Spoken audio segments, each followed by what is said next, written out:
नमस्कार।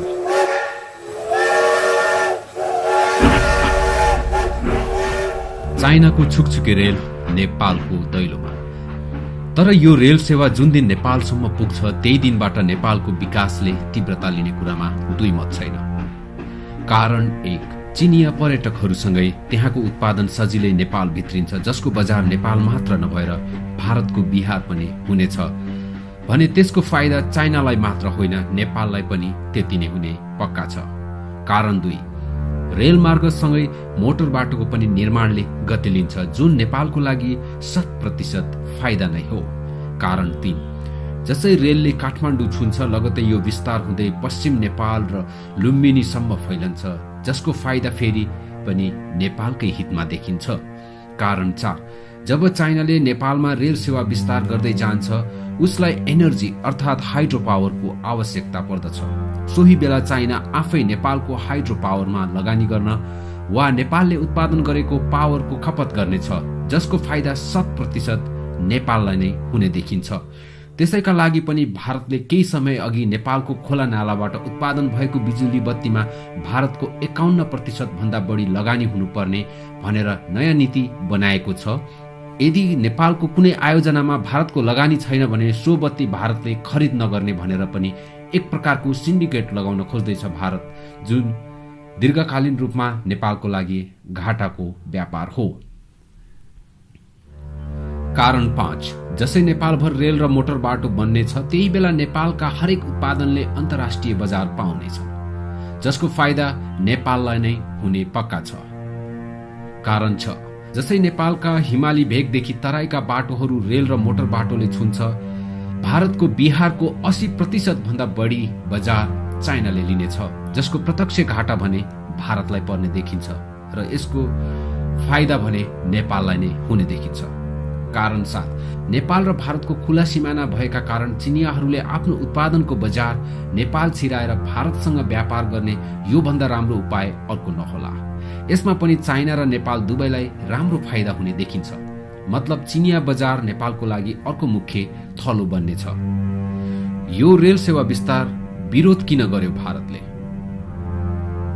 हो, त्यसैले यी माथि उल्लेखित नेपाल र चाइनालाई फाइदा अनि भारतको नोक्सान हुने देखेर आजको दिनमा भारतको टाउको दुखाइ भएको हुनुपर्छ।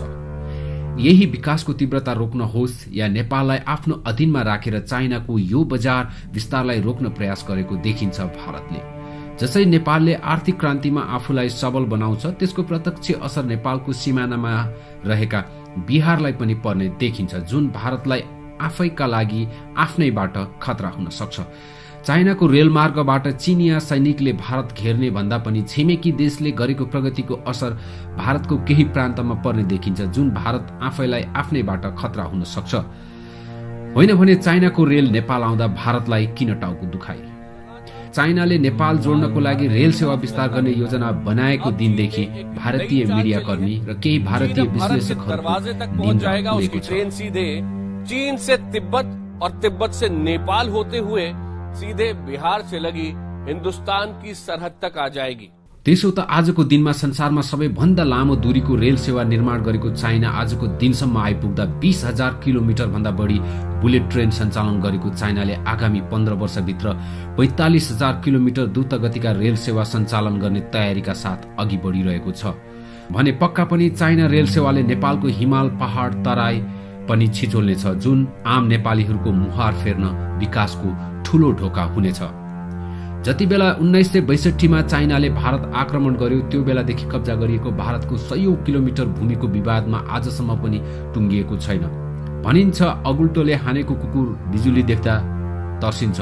हो, आज भारत चाइनासँग त्रसित हुनुको अर्को मुख्य कारण पनि यही हो। कुनै दिन यही रेलमार्ग भएर चिनिया सैनिकले भारत घेर्न समय लाग्दैन। यदि त्यस्तै अवस्था सिर्जना भयो भने नेपालले पनि ठूलो घाटा बेहोर्नुपर्ने देखिन्छ। हुन त नेपाल भारत सदैवदेखिको भाइ भाइको सम्बन्ध मात्र होइन, हाम्रो धर्म संस्कृति अनि भाषाले पनि हामी धेरै नजिक छौं।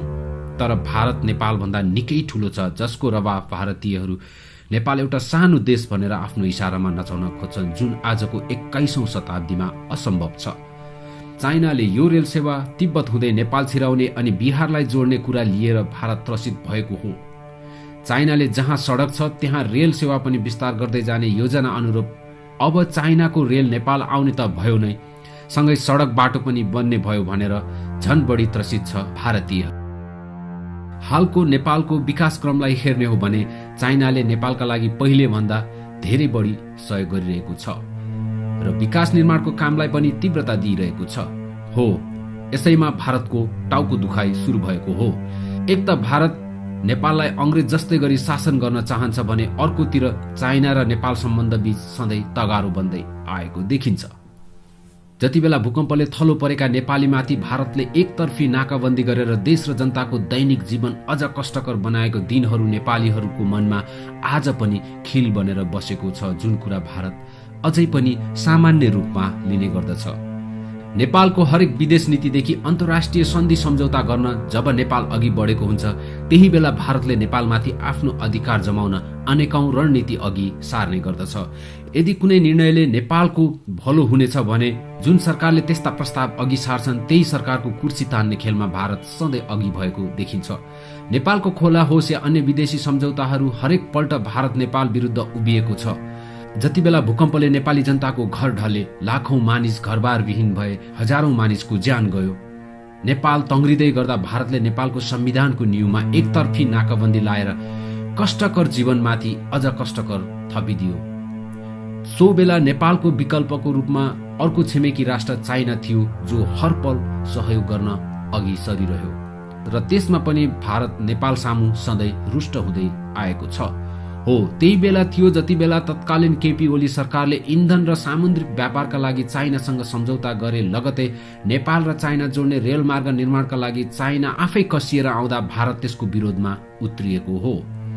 हरेक पल्ट भारतले कुनै पनि विदेश नीति अन्तर्गत नेपाल र नेपालीलाई धोका दिँदै आएको छ भने कसरी असली छिमेकी राष्ट्र हुन सक्छ भन्ने सर्वसाधारण र विश्लेषकहरूको बुझाइ छ। त्यसो त भारतले नेपालको खोला नाला मात्र कब्जा जमाउन खोजेको होइन कि देश नेपाल रहे पनि शासन सत्ता आफ्नो इशारामा होस् भन्ने चाहन्छ, जुन नेपाल र नेपालीको हितमा छैन। जसको उदाहरण हाल मधेस आन्दोलनलाई मुद्दा बनाएर नेपालमाथि गरेको नाकाबन्दी अनि संविधान संशोधनमा भारतको हस्तक्षेप नै प्रमुख कारण छ कि भारत नेपालको असली छिमेकी राष्ट्र होइन भन्ने बुझेका छन् नेपालीहरूले। भारत असली छिमेकी राष्ट्र हुनलाई नेपालको भूमि फर्किनुपर्छ, कब्जा गरेर राखेका नदी नाला फुकुवा हुनुपर्छ, 1950 को सन्धि पुनरावलोकन हुनुपर्छ, कोशी नदीको अतिक्रमण र सीमा अतिक्रमण रोकिनुपर्छ, 1950 को सन्धिको असली कागज सार्वजनिक गरिनुपर्छ र सो सन्धि अनुरूप भारत लाग्नुपर्ने देखिन्छ, जुन कुरा भारत कदापि चाहँदैन। हाल चाइनाले पोखरा अन्तर्राष्ट्रिय विमानस्थल निर्माण गर्न होस् या काठमाडौँको रिङ रोड निर्माण गर्न होस्, त्यस्तै चीनले नेपाललाई 15.7 अर्ब रुपियाँ अनुदान सहयोग दिने घोषणा गरेको छ, जुन मोटर बाटो निर्माण र भूकम्प पीडितहरूको सहयोगको लागि। यो त नेपाल र नेपालीको हितको काममा सहयोग पुर्याउने जो कोहीलाई नेपाली जनताले सम्मान स्वरूप हेर्ने गरेका छन्। समग्रमा हेर्ने हो भने अहिलेको यो अवस्थामा चाइनाले नेपालप्रति देखाएको मित्रता जुन विकास निर्माणका लागि छ, यही कुरालाई भारतीयहरू आफ्नो सुरक्षा चुनौतीका रूपमा व्याख्या गरेर चाइना नेपाल सम्बन्धमा चिसो हाल्ने काम गरिरहेका छन्। जाहिर है चीन के मेगा रेलवे नेटवर्क के नेपाल में आने की आहट मात्र से नेपाल में जश्न है। उन्हें बताया और समझाया जा रहा है कि एक बार चीनी रेल आपके देश में पहुंच गई। तर भारत यो किन बुझ्दैन कि चाइनाले हालको अवस्थामा आफ्नो व्यापारलाई विश्व बजारमा पुर्याउनका लागि पनि यो रेल सेवाले महत्वपूर्ण भूमिका खेल्छ भनेर नै यो रेल सेवा विस्तार गर्दैछ। तो आपकी मुश्किलें आधी हो जाएंगी, आप कारोबार कर सकेंगे, आपका पैसा बचेगा। हकीकत यह है कि चीन नेपाली जनता को ये समझाना चाह रहा है कि अब भारत तुम्हारा बिग ब्रदर नहीं है, अब चीन तुम्हारा बड़ा भाई है। जुन दिन चाइनाको रेल सेवा नेपाल पुग्नेछ त्यही दिन नेपाल पनि चाइनाको व्यापारका लागि अर्को एउटा मुख्य पोइन्ट हुनेछ। जति बेला चिनिया बजारले भारतको 20% भन्दा बढी बजार ओगट्नेछ। यदि यही विकास निर्माणको काम हिजोको दिनमा भारतले नेपालमाथि गरेको भए आज भारत त्रसित हुनुपर्ने अवस्था थिएन। न त उसले आफ्नो भलो गर्यो, न त छिमेकी राष्ट्रको नै भलो हुन दिन्छ। अन्तमा नेपालीहरूको बुझाइ भनेको चाहे भारत होस् या चाइना, जसले जे जति दिउन् या गरून्, तर हामी हाम्रो नेपाल, हाम्रो स्वाभिमान ढल्न दिने छैनौं।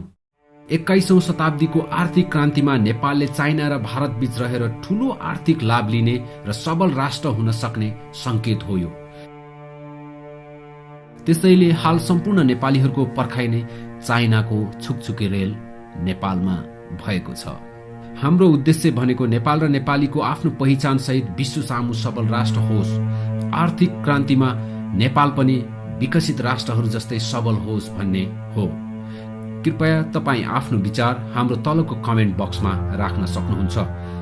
धन्यवाद।